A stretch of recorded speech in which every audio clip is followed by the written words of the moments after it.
my parents, like how I said about and the NES and the Super NES. I mean, I like everything that I got was always like on the bargain bin.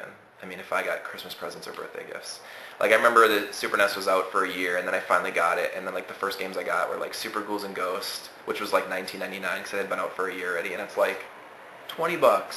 One of the coolest games. And it's so hard, but it was so fun. I got that, and I got Gradius 3, and like I think Final Fight, which wasn't that great, but man, oh god, I got my Super NES and I bought all those games for like $20 or less because they were all a year into it, and just so many great games that you can find in the bargain bin. I mean, games that no one's heard of. I mean, in the NES, a lot of times what I notice about nostalgia and first impressions versus each other is Mega Man games, because for me, I had never, like, I played Mega Man 2 because my nephew got it. Somehow he traded, someone got it, and when he came over for like a summer for like 2 weeks, we played Mega Man 2 a lot, and I liked it. And I thought it was a really good game, but that was really the only Mega Man game that I played a lot of. I don't even know if I beat it. I got pretty far in it, but I didn't, I didn't play it that much. But it was like, I actually played Mega Man 2, where I tried all the other ones, but they all seem the same to me. So like, I don't know, Mega Man doesn't seem like it's on the same level with me, in my mind, as like all these other games that I got. Like I got, one birthday, I remember I got Zexeyes, which is spelled Xexyz, which I know Van Daminator did a video of that recently, which is such a crazy game. I mean, I used to have nightmares of that game. I would have nightmares, and I always left a notebook on the side of my bed, and I wrote stories about Zexeyes and Apollo and trying to save the princess and all this weird stuff. It was such a twisted game, but it was like such a big part of my life because it was it was like a birthday gift. And I remember my parents took me out to dinner, and we stopped at the mall, and they went into Sears. I think Sears had the Funtronics thing going on at the time, where they sold video games at Sears, which was really cool.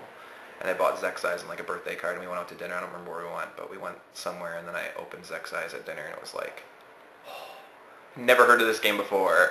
It looks so weird, but it's by Hudson Soft, and they did Adventure Island, so it might be okay. And I got it home, and it actually plays kind of similar to like a Mega Man game. You're this little space guy running around shooting things, and you can shoot up. So I'm instantly like, this is way better than Mega Man.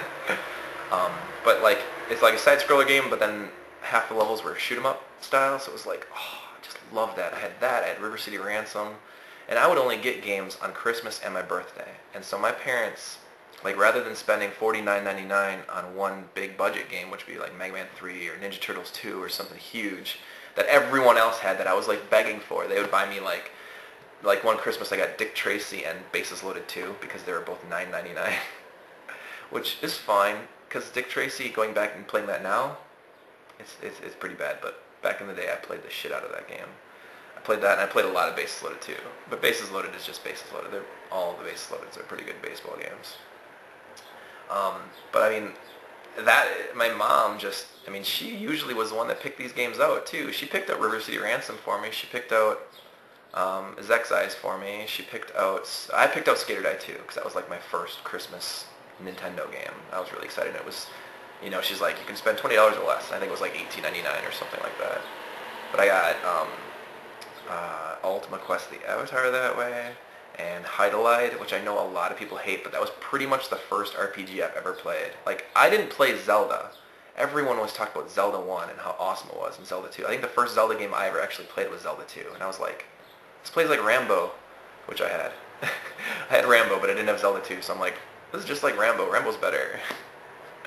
And then I had Hydelide, which actually, I don't know, it's so short. It's only like maybe a 2-hour role-playing game, but I had a blast playing it. I had such a good time playing that.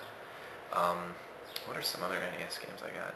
Oh, and like all the Jalico and Natsumi games, those were all like bargain bin games at Walmart and Pomida. We had a Pomida in Merrill.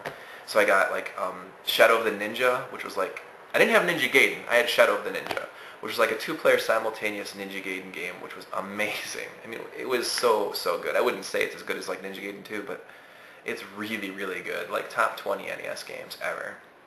That, I got the first Batman game. I mean, I loved Batman and Batman Returns, the movies, so like Batman on NES was like a no-brainer.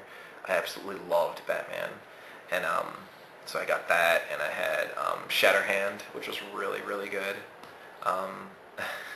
You know, and just tons of other games. I had Rad Racer like years after Rad Racer came out, and I finally got Contra. I did have the first Contra, but I think I got that in like 91 or 92, like when the Super Nintendo was coming out, because someone was like willing to trade it. And trading and selling games, I mean, I traded so many games all the time. And it was always like random games that nobody heard of for random games that nobody heard of.